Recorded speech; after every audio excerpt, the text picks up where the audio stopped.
Hello दोस्तों, स्वागत है आपका एक बार फिर से आपके अपने यूट्यूब चैनल हाईपाई स्टडी में। और मैं इंजीनियर एस के राठौड़ एक बार फिर से आपका स्वागत करता हूं। दोस्तों, अपने राजस्थान भूगोल की जो श्रृंखला चल रही थी, उस राजस्थान भूगोल की श्रृंखला को क्रमबद्ध करते हुए आज हम राजस्थान के अंतर्गत दूसरा पार्ट लेके आए। अरावली का जो तीसरे नंबर का पार्ट चलेगा भौतिक प्रदेशों से संबंधित। दोस्तों, मैं आज आपको बता दूं कि अपना जो राजस्थान भूगोल, विश्व भूगोल और भारत भूगोल तीनों की तीनों इस हाईपाई स्टडी के ऊपर स्टार्ट हो चुकी है और रोजाना उसका शाम को 8 बजे टेलीग्राम के माध्यम से टेस्ट लिया जाता है, क्विज के माध्यम से। तो आप अभी तक अगर हमारे टेलीग्राम ग्रुप से नहीं जुड़े हो दोस्तों, तो अभी हमारे जो डिस्क्रिप्शन में जाइए, वहां पर टेलीग्राम ग्रुप का लिंक दे रखा है, वहां से हमारे टेलीग्राम में आप ज्वाइन हो सकते हो। और अगर आप चैनल के साथ नए बने हो तो चैनल को सब्सक्राइब करना ना भूले और चैनल को साथ ही शेयर कर दें दोस्तों। तो उम्मीद करता हूं दोस्तों, जो आज का वीडियो लेके आया हूं, ये वीडियो आपको जरूर पसंद आएगा और अगर पसंद आता तो लाइक, कमेंट और शेयर जरूर करना।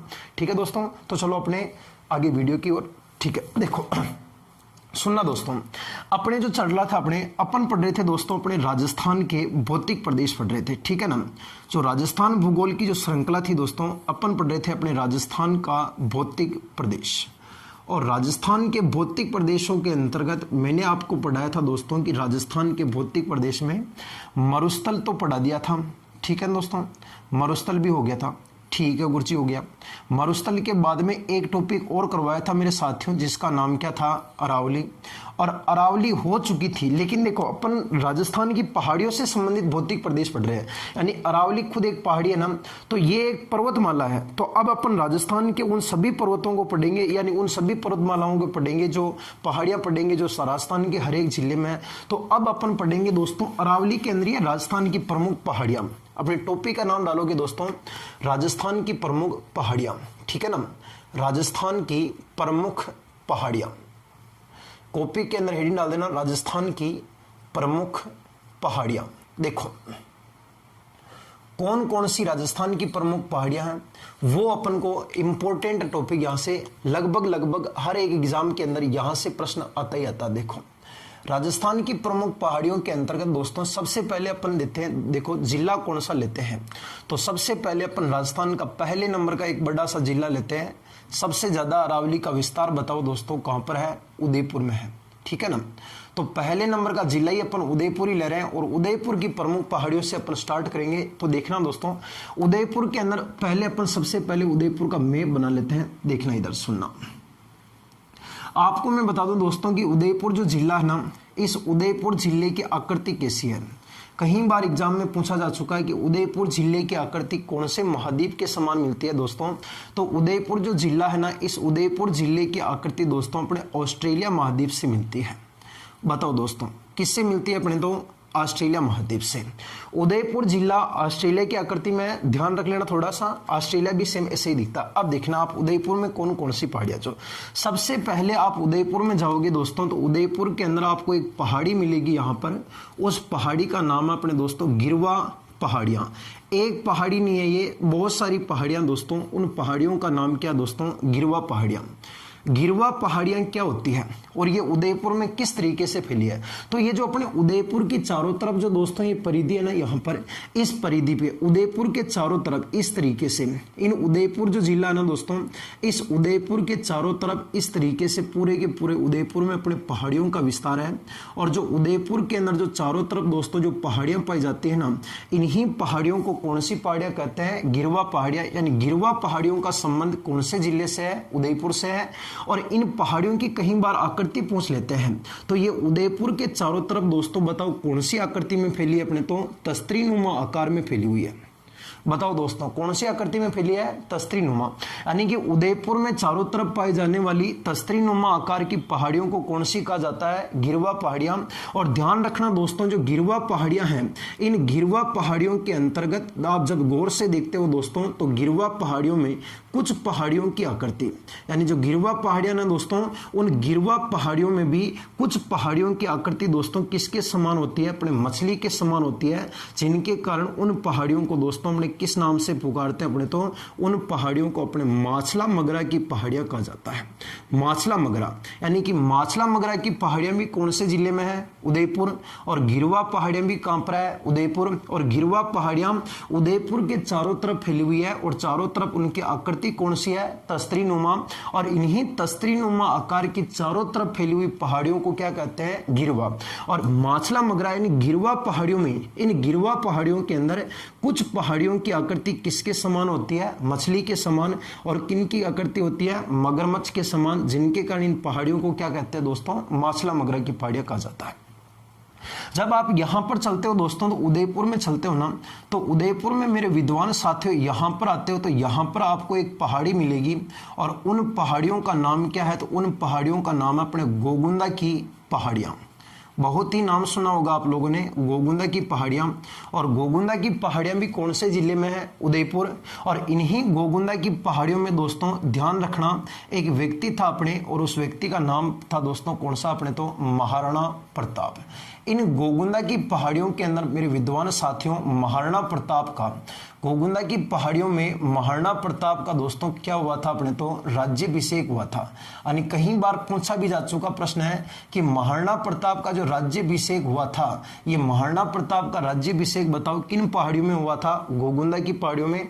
और गोगुंदा की पहाड़ियां कहां पर है? उदयपुर। अब देखना दोस्तों यहां पर क्या होता है, जो इन गोगुंदा की पहाड़ियों से मेरे साथियों एक नदी का उद्गम होता है यहां से गोगुंदा की पहाड़ियों से, और ये नदी सीधी बह करके आगे की ओर निकलती है इस तरीके से, ठीक है ना। गोगुंदा की पहाड़ियां उदयपुर के अंदर है और इन गोगुंदा की पहाड़ियां उदयपुर से एक नदी का उद्गम होता है साथियों, और उस नदी का नाम होता है अपने कौन सी? तो नदी कौन सी हो गई? आयड़ नदी। कौन सी नदी है? आयड़। और इसी आयड़ नदी के किनारे पर उदयपुर में एक सभ्यता है दोस्तों, उस सभ्यता का नाम है अपने कौन सी? आहड़ सभ्यता। बताओ दोस्तों सभ्यता कौन सी है? आहड़ सभ्यता। और आहड़ सभ्यता के बाद में ये नदी जो है ना दोस्तों जाकर के उदयपुर में यहाँ पर इस नदी पर एक झील आती है दोस्तों, और उस झील का नाम है, बताओ दोस्तों कौन सी झील है? उदय सागर। और इस उदय सागर झील उदयपुर में गिरती है, और जैसे ही गिरती है दोस्तों फिर वापस जो नदी निकलती है उस नदी का नाम क्या हो जाता है? बेड़च नाम हो जाता है। क्या हो जाता है? बेड़च। यानी कि गोगुंदा की पहाड़ियां कौन से जिले में है? उदयपुर। और इन गोगुंदा की पहाड़ियों में राज्याभिषेक किनका हुआ था? महाराणा प्रताप। और यहां से एक नदी कौन सी निकलती है? आयड़। और आयड़ के किनारे पर सभ्यता कौन सी है? आहड़।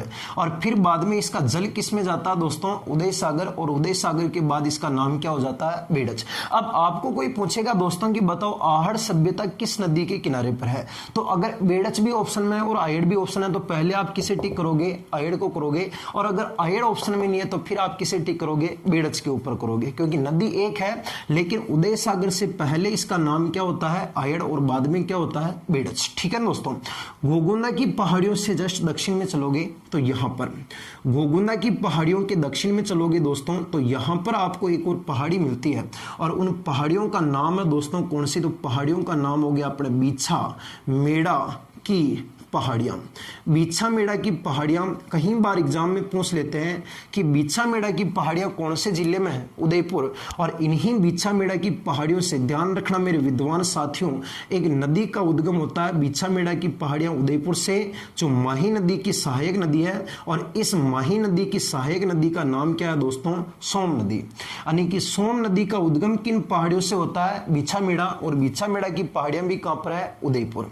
और इस बीछा मेड़ा से थोड़ा सा इधर चलोगे ना दोस्तों तो यहां पर आपको एक पहाड़ी मिलेगी उदयपुर के अंदर, और उस पहाड़ी का नाम है दोस्तों कौन सी? तो उस पहाड़ी का नाम है अपने बांसदरा की पहाड़ी या बांसदरी की पहाड़ी। बांसदरी की पहाड़ी। और ये बांसदरी की पहाड़ी दोस्तों बताओ कौन से जिले में है? उदयपुर। और इस बांसदरा पहाड़ी की दोस्तों कई बार ऊंचाई पूछ लेते हैं, तो ऊंचाई कितने मीटर है? अपने तो 938 मीटर है। बांसदरी की पहाड़ी की ऊंचाई कितने मीटर है? 938 मीटर। और ध्यान रखना मेरे साथियों, इसी बांसदरी की पहाड़ी उदयपुर में यहाँ पर 938 मीटर की ऊंचाई पर एक दुर्ग बना हुआ है दोस्तों, और उस दुर्ग का नाम क्या है? कई बार एग्जाम में पूछा जा चुका है कि बताओ सज्जनगढ़ नाम का जो दुर्ग है, वो सज्जनगढ़ नामक दुर्ग ये अपने कौन सी पहाड़ी पर बना हुआ है? बांसदरी की पहाड़ी पर, जिसकी ऊंचाई कितने मीटर है? 938 मीटर। और इसी सज्जनगढ़ दुर्ग को दोस्तों ध्यान ध्यान रखना, सज्जनगढ़ दुर्ग को अपने संपूर्ण जो राजस्थान है इसे राजस्थान का क्या कहते हैं दोस्तों, तो अपने राजस्थान का मानसून पैलेस कहा जाता है। सज्जनगढ़ दुर्ग को दोस्तों राजस्थान का क्या कहते हैं, मानसून पैलेस।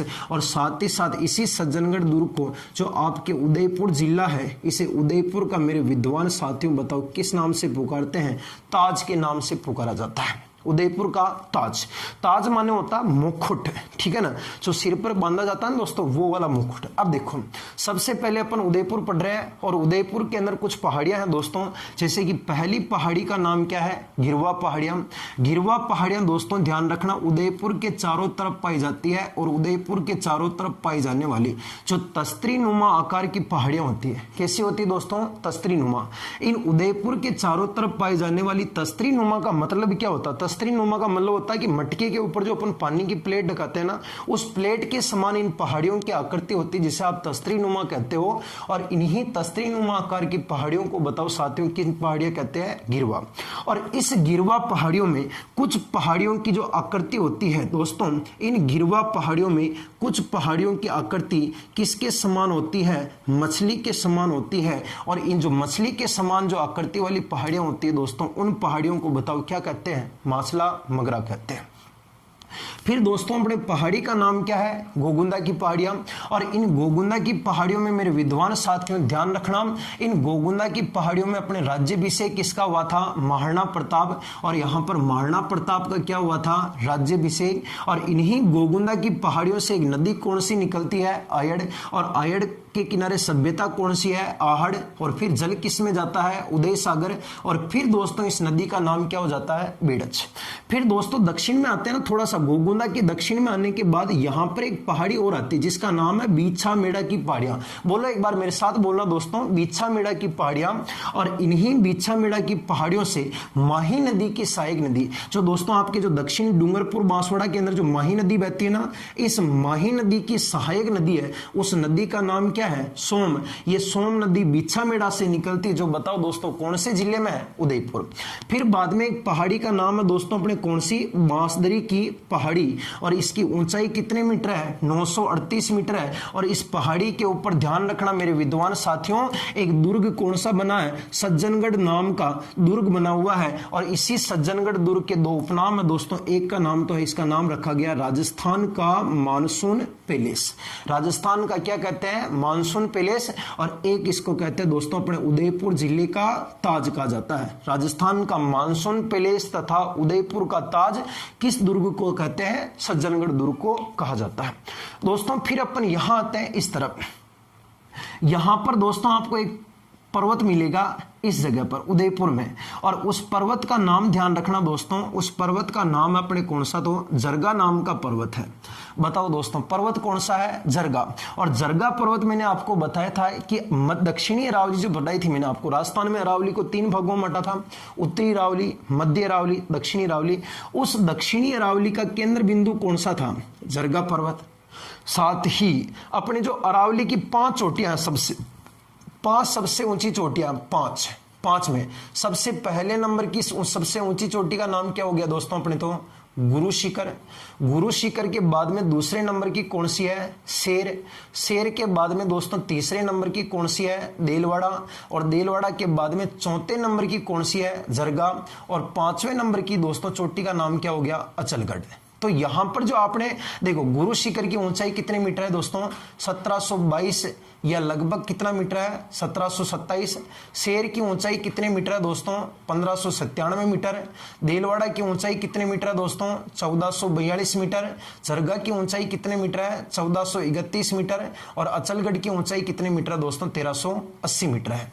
ये राजस्थान के अंदर अरावली की 5 सबसे ऊंची चोटियां हैं। सबसे ऊंची कौन सी है, गुरु शिखर। दूसरी कौन सी है, शेर। तीसरी कौन सी है, देलवाड़ा। चौथी कौन सी है, जरगा। और 5वीं कौन सी है, अचलगढ़।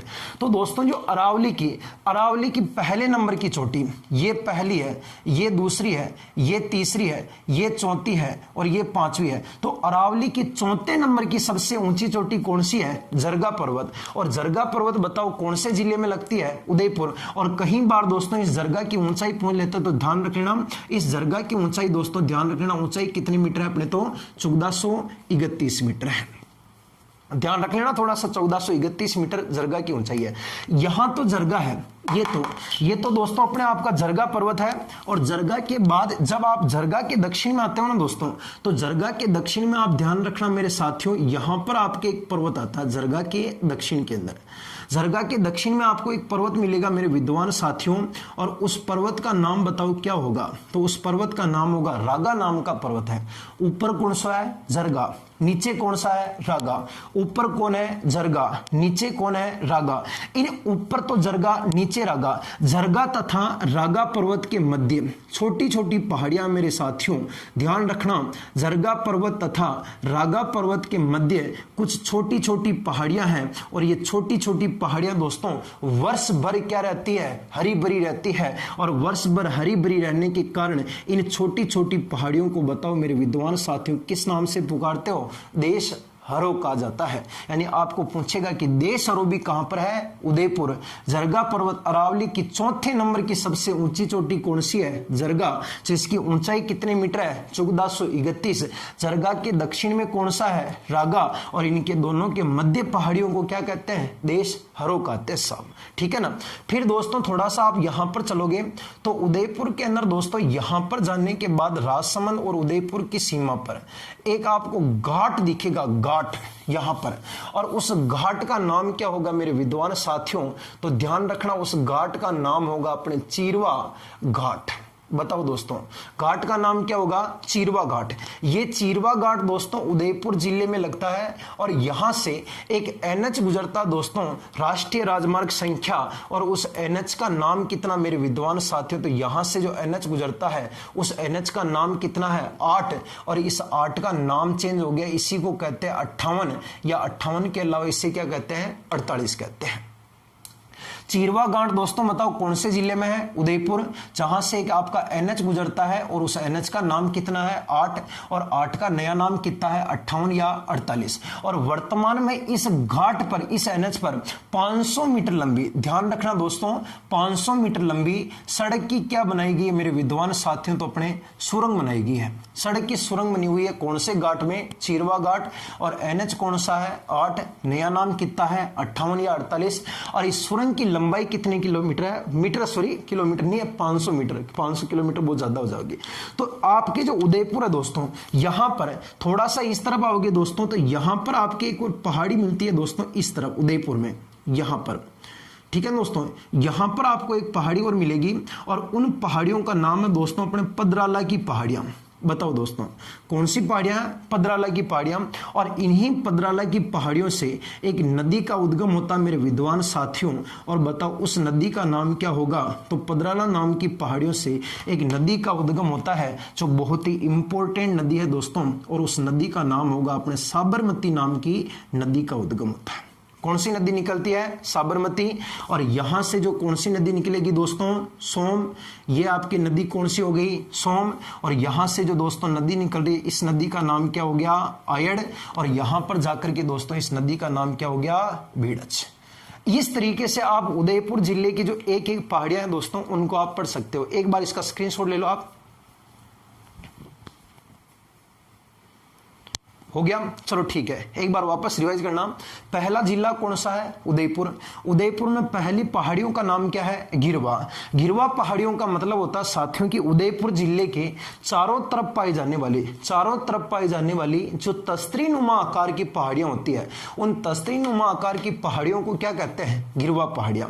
और इन गिरवा पहाड़ियों में कुछ पहाड़ियों की आकृति कैसी होती है? मछली के समान, जिन पहाड़ियों को क्या कहते हैं? माछला मगरा। फिर दोस्तों इधर आओगे, पहाड़ी का नाम क्या है? गोगुंदा की पहाड़ियां। गोगुंदा की पहाड़ियों में राज्याभिषेक किनका हुआ था? महाराणा प्रताप। और यहां से एक नदी कौन सी निकलती है? आयड़। फिर सभ्यता कौन सी है? आहड़। फिर जल किस में गया? उदय सागर।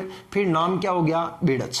फिर दोस्तों अपने पदराला की पहाड़ियों से नदी कौन सी निकली? साबरमती। और बिछामेड़ा की पहाड़ियों से कौन सी निकली? सोम। और किसकी सहायक नदी है? माही की। फिर दोस्तों बांसदरी की पहाड़ी की ऊंचाई कितने मीटर है? 938 मीटर। और इस पहाड़ी पर दुर्ग कौन सा बना है? सज्जनगढ़। और इस सज्जनगढ़ दुर्ग को दोस्तों राजस्थान का क्या कहते हैं? Monsoon palace. और इसे अपने उदयपुर का क्या कहते हैं? ताज कहा जाता है। जाता है, ठीक है ना। और यहां पर देखोगे दोस्तों, तो एक पर्वत कौन सा है, जरगा, जो अरावली की कौन से नंबर की ऊंची चोटी है, चौथी, और इसकी ऊंचाई कितने मीटर है, 1431 मीटर। और इसके दक्षिण में दोस्तों पर्वत का नाम क्या होगा, रागा। और मध्य की पहाड़ियां दोस्तों बताओ क्या कहलाती है, देश हरो कहलाती है। फिर दोस्तों ऊपर एक घाट का नाम क्या है, चिरवा घाट, जहां पर NH8 गुजरता है, 58 या 48 इसका नया नाम है। और यहां पर दोस्तों 500 मीटर लंबी सड़क की क्या बनाई गई, अपने तो सुरंग बनाई गई है। एक बार स्क्रीनशॉट ले लो इसका, फिर अपन अगला जिला चलाते हैं भाई। हो गया। अब देखना सुनना, इस तरीके से दोस्तों आप एक एक जिले को पहाड़ियां पढ़नी है, थोड़ी 2-3 बार देखना वीडियो को, आराम से याद हो जाएगी, ज्यादा टफ नहीं है। अब देखना आगे, अगला जिला कौन सा लेते हैं गुरुजी, बिल्कुल लेते हैं सब अगला जिला भी। देखो अगला जो जिला लेते हैं दोस्तों, वो जिला लेते हैं अपने कौन सा, तो उस जिले का नाम है मेरे साथियों जालोर जिला। वाह जालोर, वाह। अगला जिला दोस्तों जालोर। जालोर जिले की आकृति की अगर मैं बात करूं दोस्तों, तो जालोर जिले की जो आकृति है वो किसके समान है, तो जालोर जिले की आकृति अपने व्हेल मछली के समान है भाई। किसके समान है दोस्तों, व्हेल मछली।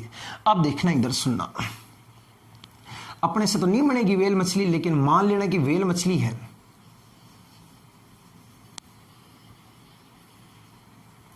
ये मान लो कि अपना व्हेल मछली है, ये व्हेल मछली के समान अपना जिला कौन सा है, जालोर। ऐसा ही दिखता। देखो जालोर के अंदर दोस्तों सबसे पहले आप चलोगे ना, तो यहां पर जालोर के अंदर दोस्तों आपको यहां पर एक पर्वत देखने को मिलेगा, इस तरफ जालोर जिले के अंदर है। और ये जो पर्वत होगा दोस्तों, इस पर्वत का नाम क्या है, तो जालोर के अंदर जो पर्वत है, इस पर्वत का नाम है दोस्तों कौन सा, अपने तो सुंदा पर्वत। कौन सा पर्वत है, सुंदा पर्वत। कहीं बात सीधी सीधी सुंदा पर्वत की ऊंचाई पूछ लेते हैं दोस्तों, तो सुंदा पर्वत जो है दोस्तों, उस सुंदा पर्वत की ऊंचाई 991 मीटर है। कितना मीटर है, 991। सुंदा पर्वत जालोर के अंदर है, और सुंदा पर्वत की जो ऊंचाई है दोस्तों, वो सुंदा पर्वत जालोर की ऊंचाई कितने मीटर है, 991 मीटर। और इसी सुंदा पर्वत के ऊपर, किस सुंदा पर्वत पर, जो जालोर के अंदर जो दोस्तों सुंदा पर्वत है, इसी सुंदा पर्वत के ऊपर ध्यान रखना मेरे विद्वान साथियों, एक माता जी का मंदिर बना हुआ है। और उस माता का नाम बताओ दोस्तों कौन सा होगा, सुंदा माता। और यहां पर दोस्तों ध्यान रखना, सुंदा माता का क्या बना है, मंदिर बना हुआ है। और इसी सुंदा माता के मंदिर के यहां पर ध्यान रखना दोस्तों, सुंदा माता के मंदिर के यहां पर संपूर्ण राजस्थान का प्रथम नंबर का दोस्तों क्या लगा, अपने तो रोप वे लगा है। और यहां पर रोप वे दोस्तों कब लगा था, तो यहां पर लगा था दोस्तों 12 दिसंबर 2006 के अंदर। यहां पर राजस्थान का पहले नंबर का दोस्तों क्या स्थापित किया गया था, रोप वे स्थापित किया गया था। रोपवे का मतलब क्या होता है, तो एक पहाड़ी से दूसरी पहाड़ी पर जाने के लिए बीच में देखो, जैसे एक तो यहां पर पहाड़ी है, एक यहां पर, तो बीच में रस्सा बांध देते हैं, फिर उसके ऊपर कावड़, जो उससे आप उड़न खटोरा जो भी बोलते हो ना, तो इस पहाड़ी उस रस्सी की सहायता से एक पहाड़ी से दूसरी पहाड़ी पर आया जाता है। और इस पर्वत का नाम ध्यान रखना दोस्तों, पर्वत का नाम क्या है, सुंदा पर्वत। सुंदा पर्वत किस जिले में है, जालोर। और इस पर्वत की ऊंचाई कितनी मीटर है, 991 मीटर। और दोस्तों यहां पर आपके माता जी कौन सी है, सुंदा माता। सुंदा माता का दोस्तों क्या बना हुआ है, मंदिर। और इसी सुंदा माता के मंदिर पर संपूर्ण राजस्थान का प्रथम नंबर का दोस्तों क्या लगा है, रोपे। और ध्यान रखना मेरे विद्वान साथियों, जो रोपे लगा था वो कब लगा था, 12/12/2006 को लगा था, 12 दिसंबर 2006। दूसरी विशेषता सुंदा पर्वत की क्या ध्यान रखनी, वो ये ध्यान रखनी दोस्तों कि सुंदा पर्वत पर संपूर्ण राजस्थान का प्रथम नंबर का, संपूर्ण राजस्थान का प्रथम नंबर का भालू अभ्यारण्य। यहां पर दोस्तों ध्यान रखना, संपूर्ण राजस्थान का पहले नंबर का भालू अभ्यारण्य प्रस्तावित है। यहां पर दोस्तों भालू अभ्यारण्य को जो है ना, यहां पर क्या किया गया मेरे विद्वान साथियों, प्रस्तावित किया गया है। ध्यान रखना मेरे साथियों, अगर कोई पूछे कि प्रस्तावित कब हुआ था, तो प्रस्तावित हुआ था 2010 के अंदर। और बाघों की गणना की गई, भालुओं की गणना, इसके अनुसार यहां पर 300 से अधिक दोस्तों क्या पाए जाते हैं, भालू पाए जाते हैं इस पर्वत के ऊपर। यानी कि सुंदा पर्वत जालोर के अंदर है और सुंदा पर्वत की ऊंचाई कितने मीटर है? 991 मीटर है। जहां पर माता जी कौन सी है? सुंदा माता। और इस सुंदा माता के मंदिर में राजस्थान का प्रथम नंबर का क्या लगा है? रोपवे लगा है। और रोपवे की तारीख कितनी है दोस्तों? 12/12/2006। और यहां पर संपूर्ण राजस्थान का, पूरे के पूरे राजस्थान में अभी तक एक भी भालू अभ्यारण्य नहीं है मेरे साथी, ध्यान रख लेना। राजस्थान का पहले नंबर का भालू अभ्यारण्य यहां पर बनेगा और यह प्रस्तावित कब हुआ था? 2010। और यहां पर भालुओं की संख्या कितनी पाई गई दोस्तों? 300 से अधिक पाई गई थी। पहले भालुओं की गणना की थी, उसके अनुसार 300 से अधिक भालू निवास करते सब, ठीक है ना। फिर यहां से इधर चलते हैं दोस्तों, यहां पर सुंदा पर्वत से दक्षिण में चलेंगे ना दोस्तों, तो यहां पर आपके जालोर जिले के अंदर एक पहाड़ी आती है मेरे विद्वान साथियों। उस पहाड़ी का नाम क्या है? तो उस पहाड़ी का नाम है अपने जसवंतपुरा की पहाड़ियां। कौन सा पहाड़ियां दोस्तों? जसवंतपुरा की पहाड़ियां। और जसवंतपुरा की जो पहाड़ियां हैं मेरे विद्वान साथियों, ध्यान रखना, जसवंतपुरा की पहाड़ियां। और ये जो जसवंतपुरा की पहाड़ियां हैं मेरे साथियों, बताओ ये भी कहां पर है? जालोर के अंदर है। और इन्हीं जसवंतपुरा की पहाड़ियां जालोर से लूणी की सहायक नदी का उद्गम होता है यहां से।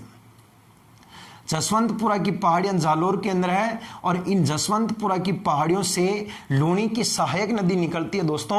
और उस जो लूणी की सहायक नदी निकलती है उस नदी का नाम बताओ कौन सी होगी? सागी नदी। और सागी नदी बताओ दोस्तों किसकी सहायक नदी होगी? लूणी की सहायक नदी होगी। जसवंतपुरा की पहाड़ियां कौन से जिले में है? जालोर। जालोर से नदी कौन सी निकली? सागी। और सागी किसकी सहायक नदी है? लूणी। एक एक चीज को नोट करते जाना साथ ही साथ में।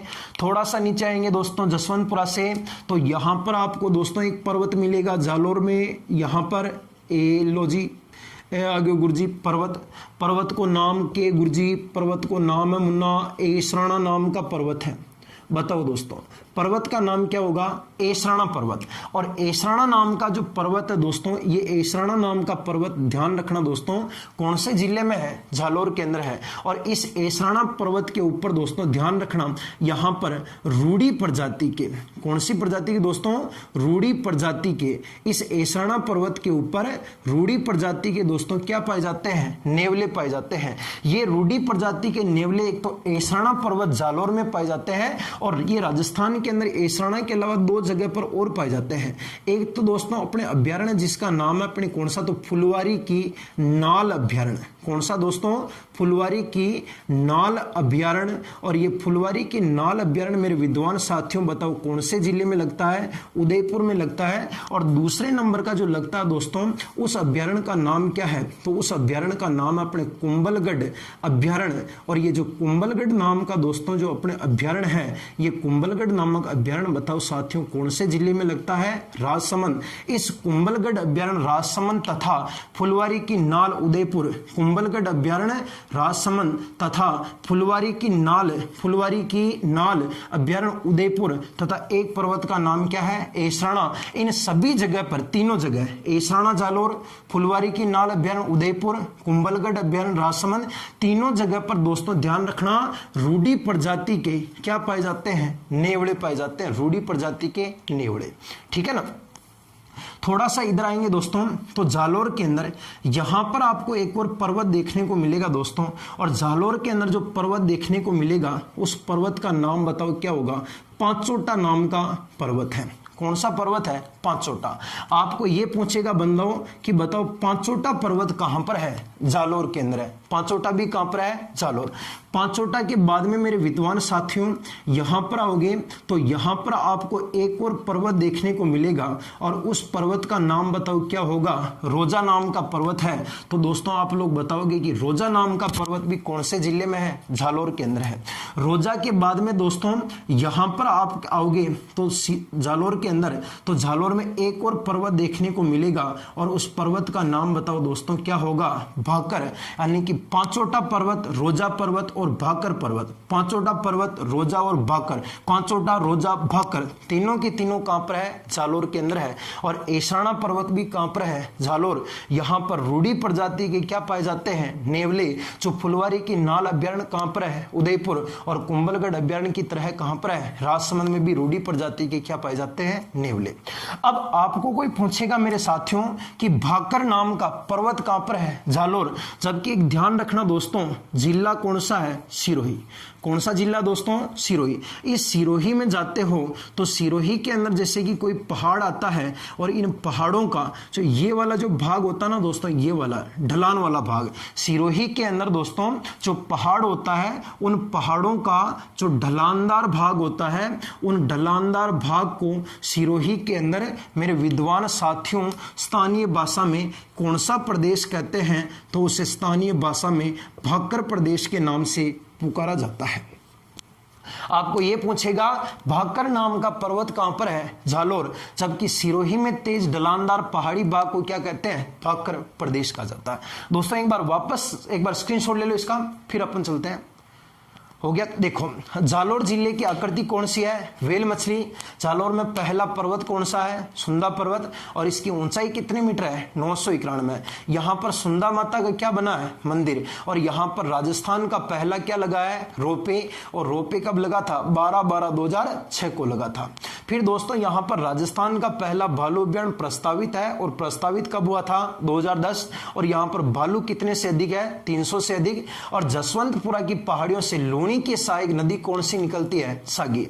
और एसराणा पर्वत पर रूढ़ी प्रजाति के क्या पाए जाते हैं? नेवले। जो अपने फुलवारी की नाल अभ्यारण्य कहां पर है? उदयपुर। और कुंभलगढ़ अभ्यारण्य कहां पर है? राजसमंद में भी पाए जाते हैं। फिर पांचोटा पर्वत, रोजा पर्वत, भाकर पर्वत। और इनके अलावा ध्यान रखना, सिरोही के अंदर पहाड़ियों के ढलानदार भाग को प्रदेश कौन सा कहते हैं दोस्तों? भाकर प्रदेश कहा जाता है। दोस्तों ये अपने राजस्थान के 2 जिलों की पहाड़ियां, मैंने देखो वीडियो को लंबा करने में क्या है ना, मजा नहीं आता, फिर लंबा 1-1.5 घंटे का वीडियो हो जाता, फिर आप देखते ही नहीं उसे। तो छोटा वीडियो होगा, चाहे 2 पार्ट ज्यादा ही क्यों नहीं डालूंगा, लेकिन छोटा वीडियो बनेगा। 30, 32, 35 मिनट का लास्ट वीडियो। इसके बाद में अपन अगला जो वीडियो आएगा उसमें इसके बाद में 10-12 जिले की है बड़े बड़े। सोचना मत कि सर तो इतना बता रहे हैं सर, अरे यार मैं कुछ रखना नहीं चाह रहा हूं, पूरा का पूरा जो भी मैटर है ना, आप लोग जो मैंने ऑफलाइन जिन बच्चों को पढ़ाया ना, उन ऑफलाइन के नोट्स मिला के देख लेना। अगर इनके अलावा उनके भी कुछ एक्स्ट्रा लिखा रखा हो, या मैं यहां पर ज्यादा बता रहा हूं या कम बता रहा हूं, ऑफलाइन बच्चों को देख लेना आप यहां पर, और इस YouTube पर इससे भी ज्यादा बताऊंगा मैं आपको, लेकिन उन ऑफलाइन पढ़ने वाले बच्चों से कम नहीं बताऊंगा आपको। YouTube पर मैं सारा मैटर डाल रहा हूं, मेरे को कुछ नहीं चाहिए, आप लोगों का साथ चाहिए, बस साथ बने रहे, जुड़े रहे हमारे चैनल हाईपाई स्टडी के साथ। दोस्तों मैं अभी भी आपको बता रहा हूं कि हमारी टीम फुल मेहनत कर रही है आप लोगों के लिए। रोजाना टेस्ट होता है दोस्तों, टेस्ट होता है शाम को 8 बजे बराबर टेस्ट स्टार्ट हो जाता है। टाइम टेबल सुबह ही बता दिया जाता है। टेलीग्राम पर, अगर आपके टेलीग्राम डाउनलोड नहीं है तो डाउनलोड कीजिए, और अगर आप हमारे YouTube चैनल पर नए आए हो तो YouTube चैनल को सब्सक्राइब कीजिए। और आपका फर्ज बनता है कि दोस्तों की कम से कम जो यूट्यूबर जो सब्सक्राइब करता है वो कृपया करके अपने से परिवार वालों या जो भी अपने फ्रेंड्स वगैरह उनके कम से कम 10 जनों से और सब्सक्राइब करवाइए, ताकि अपना जो यूट्यूब का परिवार है दोस्तों थोड़ा ग्रोथ कर सके, और जो हमारी मेहनत है इसमें हमको भी थोड़ा मोटिवेट मिले कि यार कि चलो हमसे बच्चे जुड़ रहे हैं दोस्तों, ठीक है ना। तो यहां पर टेस्ट होता है दोस्तों। टेस्ट देने के लिए टेलीग्राम का लिंक मैंने आपके डिस्क्रिप्शन में डाल रखा। अगर वहां पर आप नहीं जुड़ पा रहे हो तो मेरा मोबाइल नंबर है दोस्तों 88905204 ये मेरे मोबाइल नंबर है दोस्तों, व्हाट्सएप नंबर है। इस पर आप दूसरे नंबर है दोस्तों 8949446984, इन नंबर पर आप कांटेक्ट कर सकते हो। ये तो कॉलिंग का है, ये व्हाट्सएप है। व्हाट्सएप पर आपका नाम पता जो भी है ना वो आप एड्रेस सेंड कर दो, और नाम सेंड कर देना कि सर टेलीग्राम पर टेस्ट सीरीज ज्वाइन करनी है, और आपके लिए मैं स्टार्ट कर दूं, आपको मैं जोड़ दूंगा, ठीक है दोस्तों। नमस्कार, मिलते हैं अगले वीडियो में। जुड़े रहिए हमारे चैनल हाईपाई स्टडी के साथ। और देखो यार अपार इतनी मेहनत कर रहे हैं तब जाकर के आपके लिए रोजाना कुछ नहीं, सब काम छोड़ छुड़ा करके केवल स्टूडियो में बैठा हूं मैं, रोजाना अकेला रहता हूं। अभी इस स्टूडियो में भी कोई नहीं है, मेरा कैमरा लगा है या मैं पढ़ा रहा हूं, बाकी लाइट वगैरह पंखा चल रहा है बस, और कुछ नहीं है दोस्तों, ठीक है ना। तो आप सभी का साथ बना रहे हैं, बाकी हमेशा इसी तरीके से मैं कंटिन्यू आऊंगा। और आपको मैंने बता दिया 3 वीडियो रोजाना अपलोड होंगे। सुबह एक वीडियो हो चुका है और एक वीडियो अभी हो रहा है, एक शाम को वापस वही 7-8 बजे वीडियो अपलोड हो जाएगा, ठीक है दोस्तों। नमस्कार।